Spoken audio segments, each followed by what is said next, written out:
chào các bạn. Aujourd'hui, nous allons apprendre ensemble à dire j'habite à et poser la question où habites-tu?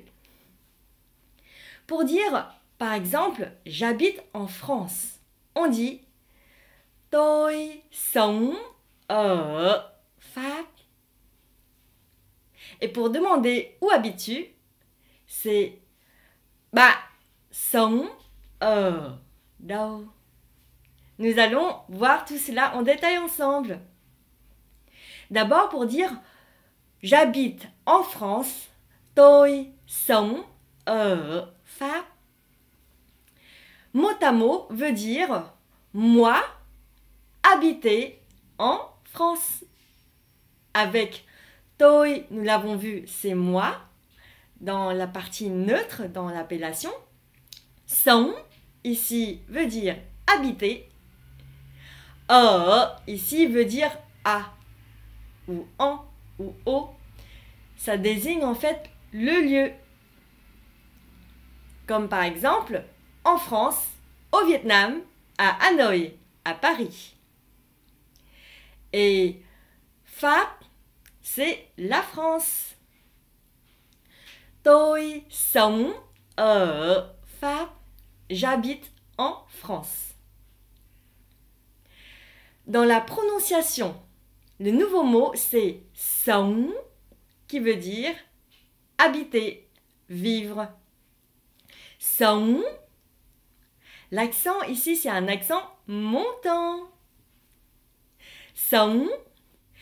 Pour la prononciation, nous avons ici le O avec le chapeau qui fait partie de l'alphabet. Et ONG se prononce ONG.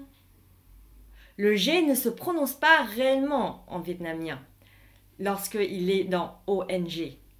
On le fait ONG.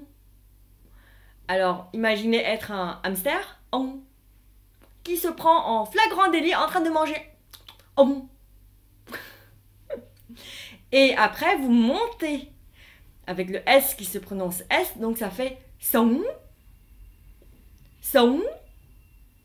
Alors, est-ce que c'est peut-être un hamster qui s'étouffe? Sống.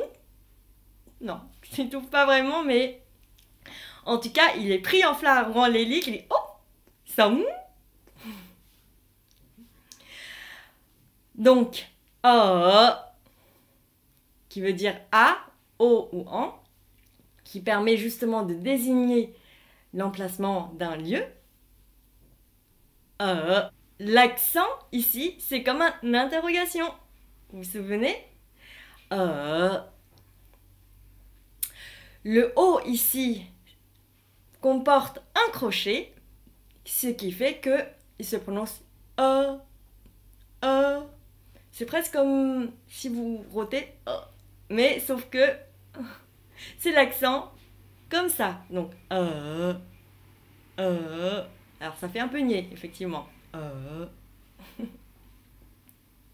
Je vous rappelle que le O avec le crochet fait partie également de l'alphabet vietnamien. Et Pháp, nous l'avons déjà vu. Pháp. Donc, j'habite en France. Tôi sống ở Pháp. Et pour poser la question où habites-tu, c'est sống ở đâu?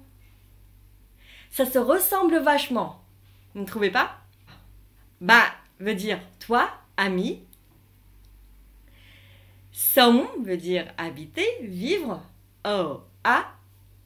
Et đâu veut dire où. Ça permet de poser la question où habites-tu? Et le đâu se trouve toujours à la fin de la phrase. Đâu, dans la prononciation, c'est un accent neutre. Đâu. Le D ici, vous voyez, il y a une petite barre. Alors, le D se prononce D. Le D avec la barre se prononce D. Nous avons également le A avec le chapeau, qui fait partie de l'alphabet également. Combiné après avec le U, A chapeau et U se fait OU. Imaginez un peu comme si vous faites OU, OU, OU, OU, OU. OU. Sauf que vous faites l'accent neutre. OU, OU, OU. Et donc, avec le D, ça fait DAOU, DAOU, DAOU. Bạn sống ở đâu? Où habites-tu? Vous répondez, tôi sống ở Pháp. J'habite en France. Et si je pose la question où habites-tu et vous pouvez répondre également, j'habite au Vietnam si vous voulez.